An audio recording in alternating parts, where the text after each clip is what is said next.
Welcome back to the new TV show spoiler review here on Max Talks Movies. My name is Max Denneberg. Today, I'm so thrilled and excited to be talking about season 2 of the Amazon Prime Video show Invincible. We're going to break down the first episode, mostly give my general thoughts on the episode and what's to come on season 2 of Invincible. So if you're new to the channel, please subscribe, ring the bell if you're new. I do movie reviews, TV show reviews, box office breakdown show every single Monday, as well as a movie franchise ranking videos weekly. So please subscribe, ring the bell if you're new to the channel. Comment down below. Tell me, how excited are you about season 2 of Invincible? Do you love the show? Do you not like the show? Did you think the season 2 got off to a good, bad start? Let me know in the comment section down below. Do you like the format of how these episodes are being released? Let me know in the comment section down below. And also, please give a thumbs up video for this channel, for this video, because it will help the algorithm out so more people can check out this video. So please hit that like button down below. So yes, I'm back talking about Invincible. If you followed my channel when the first season came out, which was in 2021, just 2 years ago, this is one of my favorite shows of all time. First season was my favorite seasons of television I've ever seen. Definitely one of the best things I've ever seen in the superhero genre. And I was so thrilled that the show got renewed for seasons 2 and 3. And there was so much buzz around this show coming in, people saying it's one of the best seasons, it's better than season 1. And for me, I had such high expectations. Again, it took over 2.5 years for us to get new Invincible, but I'm so happy we're here. As I said, there is a new format for how they're dropping the episodes. So back in season 1 in March of 2021, they released the first 3 episodes of the show and then went weekly for the final 5 episodes of the show. Now, just like season 1, season 2 will have 8 episodes in it, but it will be half and then half. So right now we got episode 1, and for the next 4 weeks, or the next month, we'll get episodes 2 and 3 and 4, wrapping up on November the 24th. But then we will wait until 2024 for the second half of season 2 of Invincible. And also we will get season 3 down the road as well. So we're only getting 4 episodes here. So really just a month here of Invincible, but still happy to be talking about the show. Let's get into my thoughts on season 2, episode 1, called A Lesson for Your Next Life. And again, I adored this episode. This was a perfect way and a perfect continuation of how the first season ended. So we start with the episode with this like kind of flashbacks, not flashback, just a multiverse type scene of this separate universe where Mark actually like listened to Omni-Man, and Omni-Man and Invincible took over Earth. Horrific opening 10, 15 minutes of this episode. It was horrifying, violent deaths. We see Mark paralyzing Adam Eve, which was also really shocking to see him do that. But we get to learn about this new character. We kind of see him kind of rise up against Invincible, which is the big new character called Angstrom Levy, who's voiced by Sterling K. Brown. And they have this whole little kind of like the rebellion type situation going up against the Viltrumites. But obviously, they get taken over by Invincible and Omni-Man. Before this happens, Angstrom does get sucked into a portal, which we'll get set up later. But seeing it's just a devastating opening scene, and it sets up for a really bleak episode. There's some fun moments for sure, but it's a grieving episode. A lot happened in that season finale episode, especially for the characters of Mark and Debbie. That was their father, husband, who just turned their back on them, turned them back on society and the world who they vowed to protect. And it was a shocking, moment, Omni-Man throughout season 1. And Debbie really goes through it in this episode. She has this really good straight scene with Olga. And basically she's like, after 20 years, he called me a pet. And that line really hit me in season 1. Just like it did Debbie, like right through the heart. You could just feel it, and feeling so bad for Debbie in the moment. And then Mark is holding himself completely responsible for all of those deaths in the end of the first season. Like all of those people were his fault, in his opinion. And Amber tries to talk to him and says, Omni-Man's not here anymore. You saved a lot more people than you think. And Mark's really down on himself. He wants to get back in the game.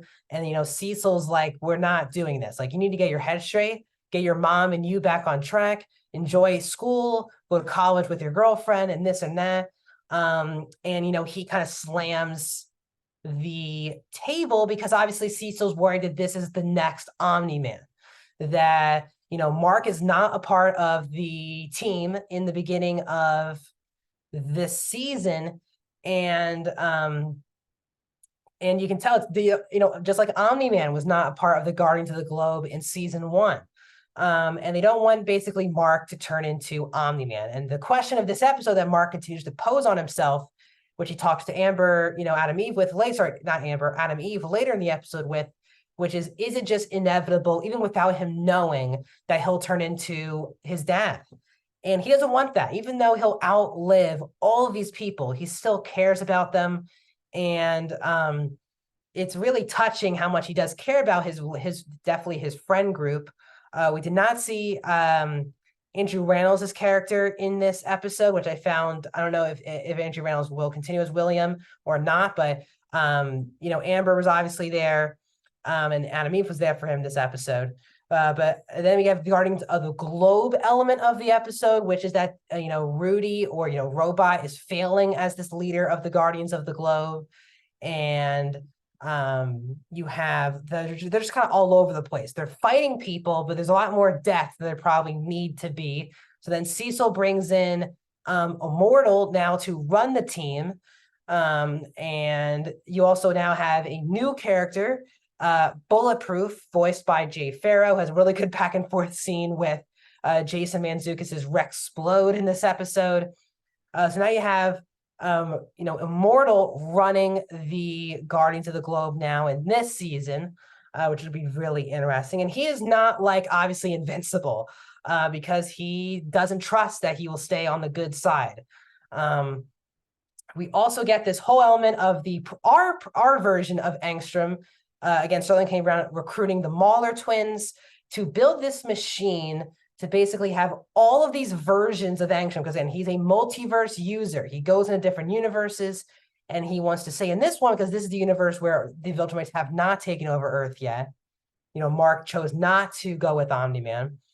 And you have this scene where Angstrom has brought all of these different versions of himself in one room, just for himself to have all of these memories. Wants all of these memories about all these universes in his head. So he has the Maulers make this. They're about to the machine's working. He's gaining all these memories, and then Invincible interrupts because now he wants to work for Cecil. He says, "I'll follow your orders, whatever you want."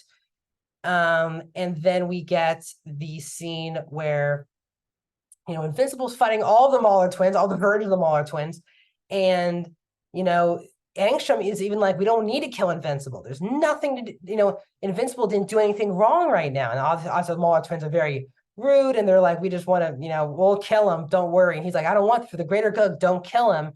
And to stop them from killing Invincible, he takes off this device in the middle of it. And, the Maulers weren't, even in the beginning, the worst case scenario is like severe brain trauma is like the least thing you can be worrying about if something goes wrong.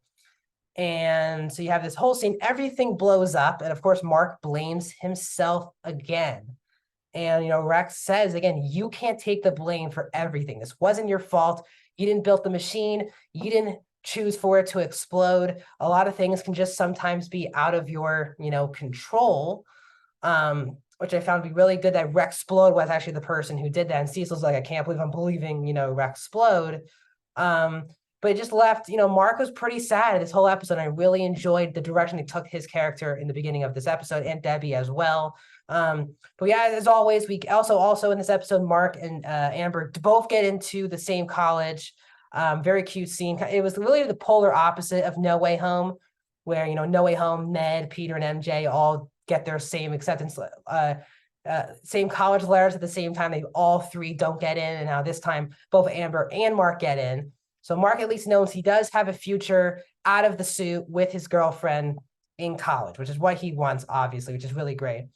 As always, we get the end credit scene, and it's one of the Mauler twins who's like kind of like Two-Face now, like half his body skeleton, half's like, it's disgusting. This show is very violent, and I like it like that. But one of the Mauler twins is now talking to Angstrom, who is, his brain is disgusting. He has memories, but he looks absolutely horrendous. Mahler's like, you just need a freaking hospital. And Angstrom says it's all about Invincible. He's the one who did this to me, and now Angstrom wants revenge. So I'm really interested to see where the show goes, because it felt like they are setting up for the big bad, which is Angstrom, but you still have that overlying huge villain in Omni-Man. So will Omni-Man be in the season a lot? Will we see him more in the multiverses than our actual home world where we are with Mark? Things are really interesting right now in the show. I adore this episode. There's so much authentic emotion and grief, but it's also great, those horrific violence scenes and a mastermind villain who I'm really excited to take on our heroes. There's so many characters on the show, but they all have really interesting character arcs that blend well together. So I'm just super, super pumped to be back talking Invincible here on the channel. So I'll be back now next Saturday because of Loki. I'll be doing a review of Loki next week and the Marvels on Friday. So I'll do my Invincible review on, again, next Saturday. And then obviously when Loki is done, I'll go back for the final 2 episodes of the first half of season 2. I'll do Friday reviews for Invincible. So stay tuned. More reviews are coming. If you're new to the channel, I've done all these episode reviews of Invincible 2 years ago. And earlier this year, I did my review of the Adam Eve special episode. So click those videos up above, and I'll see you guys soon.